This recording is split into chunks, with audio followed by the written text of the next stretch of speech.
Hello ಸ್ನೇಹಿತರೆ, ಇವಳು ಭಾವನಾ ಅಂತ.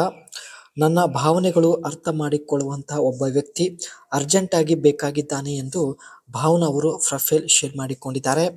ಪ್ರಸ್ತುತ ಗಂಡನಿಂದ ದೂರ ಕೂಡ ಆಗಿದ್ದಾರೆ.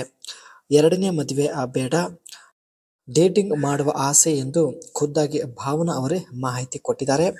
ಈ ರೀತಿ ವ್ಯಕ್ತಿ ಬೇಕು ಎಂದು ಕೂಡ ಮಾಹಿತಿ ತಿಳಿಸಿದ್ದಾರೆ. ಸೊ ಬನ್ನಿ ಮುಂದೆ ಚರ್ಚೆ ಮಾಡೋಣ.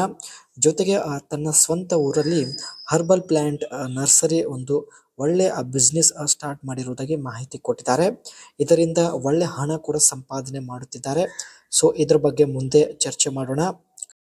ಆಸೆ ನಿಯಂತ್ರಣದಲ್ಲಿ ಇಲ್ಲ ಎಂದು ಹೇಳಿಕೊಂಡಿದ್ದಾರೆ. ಮೊದಲು ಒಬ್ಬರ ಜೊತೆಗೆ ಡೇಟಿಂಗ್ ಮಾಡಬೇಕು. ಡೇಟಿಂಗ್ ಅಲ್ಲಿ ನನ್ನ ಎಲ್ಲ ಆಸೆಗಳು ನಿಮ್ಮ ಜೊತೆಗೆ ಹಂಚಿಕೊಳ್ಳುತ್ತೇನೆ ಎಂದು ಮಾಹಿತಿ ಕೊಟ್ಟಿದ್ದಾರೆ. ನನ್ನ ಆಸೆ ಪ್ರಕಾರ ಮಾಡಿದ್ರೆ ಸಾಕು, ಜೀವನ ಪೂರ್ತಿ ಸಂಬಂಧದಲ್ಲಿ ಇರುತ್ತೇನೆ ಎಂದು ಭರವಸೆ ಕೊಟ್ಟಿದ್ದಾರೆ.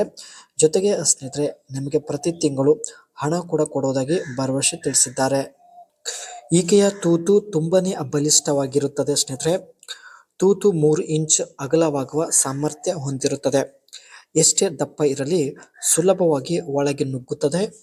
ತುಂಬಾ ಜನರಿಂದ ತೂತಿಗೆ ಸಮಾಧಾನ ಪಡಿಸಲು ಆಗಲ್ಲ ಎಂದು ಮಾಹಿತಿ ಕೊಟ್ಟಿದ್ದಾರೆ. ಏಕೆಂದರೆ ತೂತು ತುಂಬಾನೇ ಬಲಿಷ್ಠವಾಗಿದೆ. ಮೆತ್ತಗೆ ಇರುವ ತೂತಿಗೆ ತುಂಬಾ ಜನರಿಂದ ತೃಪ್ತಿಪಡಿಸಲು ಆಗಲ್ಲ. ಸೊ ಅದಕ್ಕೆ ಸ್ನೇಹಿತರೆ, ಒಳ್ಳೆಯ ಅನುಭವ ಇರತಕ್ಕಂಥ ವ್ಯಕ್ತಿ ಜೊತೆಗೆ ಡೇಟಿಂಗ್ ಮಾಡಬೇಕು ಎಂದು ಮಾಹಿತಿ ಕೊಟ್ಟಿದ್ದಾರೆ. ಇವರು ಸ್ನೇಹಿತರೆ ತನ್ನ ಸ್ವಂತ ಊರಲ್ಲಿ ಹರ್ಬಲ್ ಪ್ಲಾಂಟ್ ನರ್ಸರಿ ಸ್ಟಾರ್ಟ್ ಮಾಡಿದ್ದಾರೆ. ಸೊ ಇಲ್ಲಿ ನೀವು ನೋಡ್ತಾ ಇರ್ಬೋದು, ತನ್ನ ಒಂದು ಪ್ಲಾಂಟ್ ಅಲ್ಲಿ ವಿವಿಧ ರೀತಿಯ ಸಸ್ಯಗಳು ಇರುವುದಾಗಿ ಮಾಹಿತಿ ಕೊಟ್ಟಿದ್ದಾರೆ. ಪ್ರಿಪೇರ್ಡ್ ದ ಸಾಯಿಲ್, ಸಸ್ಯಗಳಿಗೆ ಸ್ನೇಹಿತರೆ ಅನುಗುಣವಾಗಿ ವಿವಿಧ ರೀತಿಯ ಮಣ್ಣುಗಳು ತಂದು ಇಲ್ಲಿ ಸೆಟಪ್ ಮಾಡಿರುವುದಾಗಿ ಮಾಹಿತಿ ಕೊಟ್ಟಿದ್ದಾರೆ.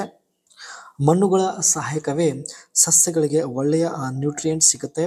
ಇದರಿಂದ ಆ ಸಸ್ಯಗಳು ಚೆನ್ನಾಗಿ ಬೆಳೆಯುವುದಕ್ಕೆ ಸಹಾಯವಾಗುತ್ತದೆ. ವಾಟರಿಂಗ್ ಆ್ಯಂಡ್ ಮೇಂಟೆನೆನ್ಸ್, ಸರಿಯಾದ ಸಮಯಕ್ಕೆ ಸ್ನೇಹಿತರೆ ಸಸ್ಯಗಳಿಗೆ ನೀರು ಹಾಕೋದು ಆ್ಯಂಡ್ ದಿನಪೂರ್ತಿ ಸಸ್ಯಗಳನ್ನು ಮೇಂಟೈನ್ ಮಾಡುವುದೇ ಇವರ ಒಂದು ಮುಖ್ಯ ಕೆಲಸ ಆಗಿರುತ್ತದೆ.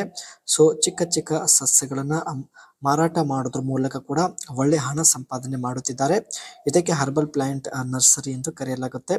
ಇದು ಕೂಡ ಒಂದು ಒಳ್ಳೆಯ ಬಿಸ್ನೆಸ್ ಆಗಿರುತ್ತೆ. ಸಸ್ಯಗಳು ದೊಡ್ಡದಾದ ನಂತರ ಸ್ನೇಹಿತರೆ ಡ್ರಿಪ್ ಮೂಲಕ ನೀರು ಹಾಕುವುದಾಗಿ ಮಾಹಿತಿ ಕೊಟ್ಟಿದ್ದಾರೆ. ಇನ್ನು ಸಸ್ಯಗಳು ಚಿಕ್ಕದು ಆಗಿರೋದ್ರಿಂದ ತನ್ನ ಕೈಗಳ ಮೂಲಕವೇ ಸಸ್ಯಗಳಿಗೆ ನೀರು ಹಾಕುತ್ತಿದ್ದಾರೆ.